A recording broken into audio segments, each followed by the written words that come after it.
Hi, in this video I will demonstrate the IME usage and how we calculate this maximum surface back pressure applied.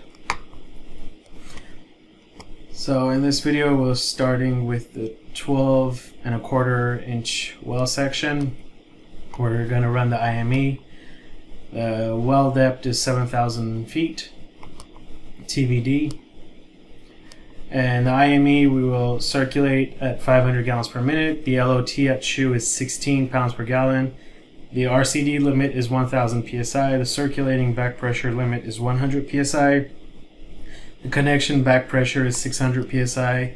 The minimum and maximum influx detection limits are 4 and 10 barrels.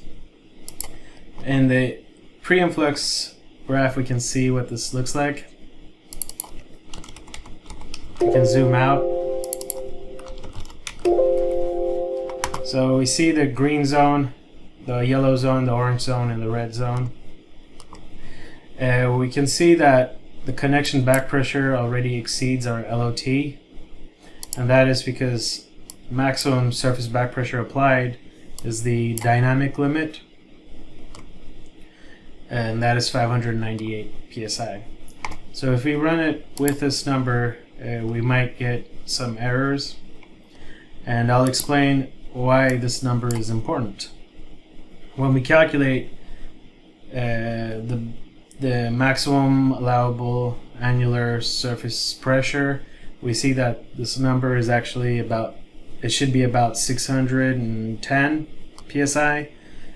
But if we hold 610 psi, we'll see that in the case that we're circulating a kick and we have to shut the pumps, we will fracture the casing shoe, and that is because during IME, we're circulating out the kick, but we're also trying to prevent a secondary kick from entering the well and holding the bottom hole pressure constant. So this value here is calculated using the friction to TD rather than the friction to the shoe. So let's go ahead and demonstrate this here. We're circulating at 500 GPM, and let's place this at our casing shoe. So we can see the ECD at our shoe, and we're going to hold bottom hole pressure constant, and we can start increasing the bottom hole pressure so that our surface back pressure is equal to 598 psi.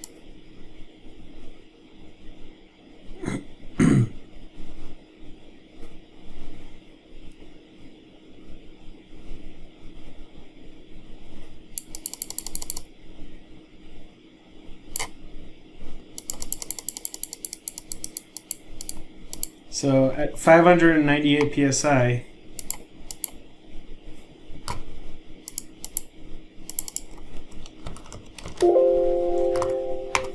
we can see that our ECD is 15.94. I also see that here, 15.94. But what happens in the case that we're circulating this kick out and we need to shut in the well? We need to kill the pumps. Something happens, the pumps become disabled. If we turn off the pumps, we'll see how the ECD changes. So as soon as we shut in the well, we turn off the pump, we try to hold that back pressure constant, we'll see the surface back pressure goes up to 624 psi, and our ECD is 16 pounds per gallon, which is the LOT. So now let's redo this. Let's remove this, and let's redo this case. And let's hold back the 610 psi.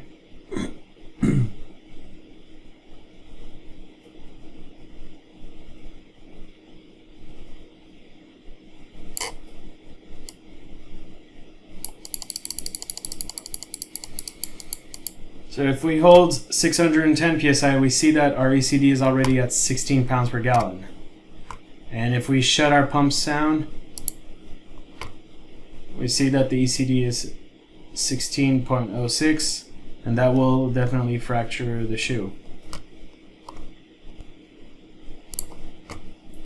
So essentially, when we run the IME, we're trying to circulate out the kick, and we're planning out for a case where we actually have to shut down the pumps while holding back pressure. And if we do use the static mass and calculate the applied surface back pressure to the casing shoe, then and use that number, then we will fracture the shoe. I hope this video has helped you, and if it did, please hit the like button, share this video with your friends, or better yet, subscribe to our channel. I'll see you in my next video. Thanks for watching.